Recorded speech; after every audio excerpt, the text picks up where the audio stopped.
Chapter 6 Prince Plumbing. I think that is about all I can take of those particular bumpkins for now. Allow me to recalibrate my crystal to take a look at another one of our characters.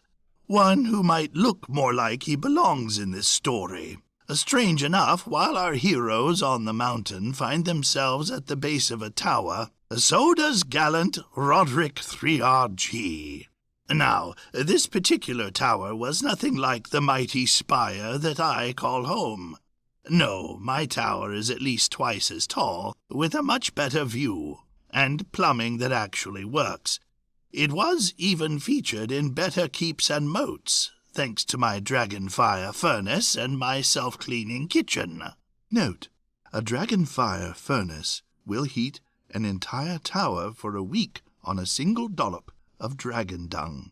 Typically, wizards are the only ones who can operate such furnaces, as most other people who try end up getting warmed up a little too suddenly and a little too much. Yes, there are perks to being a wizard. That's Sir Roderick 3RG pacing back and forth in front of that less-than-impressive tower. The melodious sounds you hear drifting out of the tower are certainly not from the night. No, he would require a bucket the size of a mammoth's milkers to carry a tune that lovely.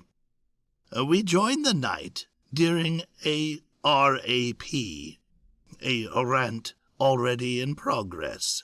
Note: if my ears did not deceive me, she was singing the ballad of Peter the Plumber, which, despite its strange title, has a soaring melody worthy of an opera hall. Peter Felsgraf, on whom the ballad was based, was a disgraced operatic tenor who turned to plumbing to pay the bills, and once again gained notoriety by being able to unclog pipes with just the sound of his pipes. Having seen the future, I realized that a rapping night would make a comical scene. At this time, the realm had barely anything close to rap. Only Ogarian funeral chants came close. Those make modern rap sound like a chorus of angels, which is why it's probably considered bad luck to kill an ogre. That stupid sculptor. 2 hours just to do the nose, and he still couldn't get it right. I mean, people need to recognize me. The knight glanced up at the sun and kicked a stone that had fallen loose from the tower. Blast! It's past noon, and I haven't rescued a damsel in any state of distress. Not even a DSI. Note: HOBBIT lists 7 levels of damselian distress, from DSI, or damsel slightly irritated, to the dreaded triple D, which stands for damsel at death's door. There is usually very little you can do about a triple D, short of seeing whether she has a distressed little sister. Still muttering, he yanked out his handbook, scroll. Let's see what the hero's hand scroll says.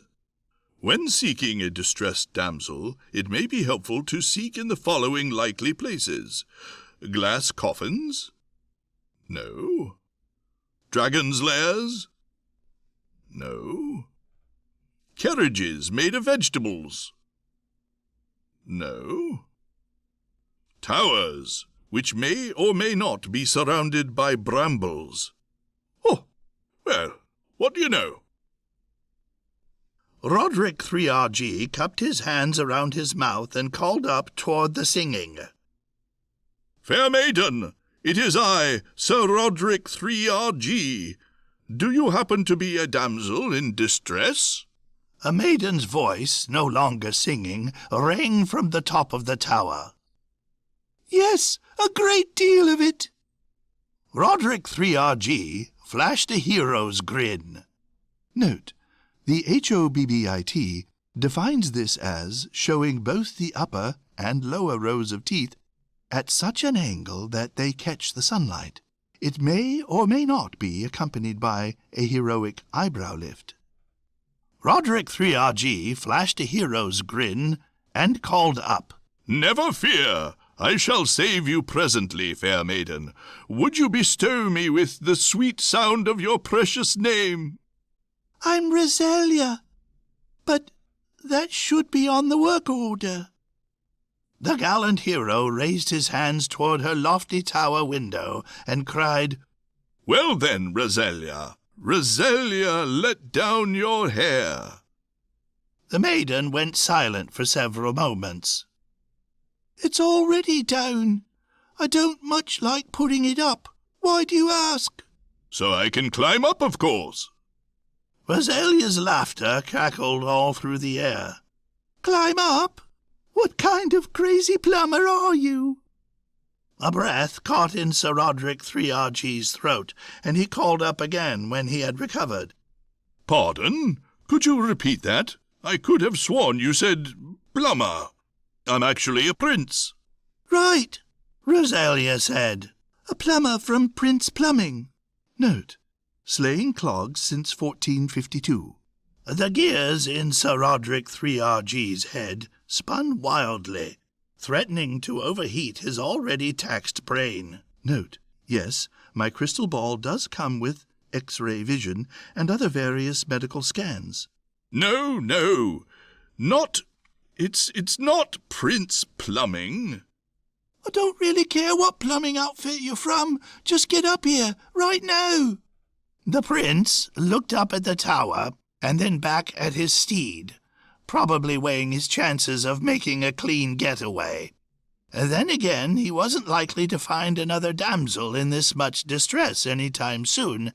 But I'm a prince, he protested. We've established that. There's a door round the back. Come up the stairs. You mean I really can't climb your hair?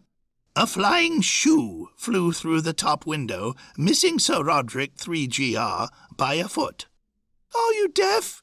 You seem to have me confused with another person. But aren't you a princess? Don't you need to be rescued from a dragon or something? The other grime-coated shoe sailed out of the window. Even princesses have plumbing problems. Right now, I need someone to rescue me from my lack of water pressure. I've got a huge ball to go to tonight, and at this rate, I'll miss it because I have to wash each of my hairs individually. The prince rolled his eyes. A tragedy of epic proportions, he muttered to himself and then called up. All right, I'm coming up, though it's beneath my dignity.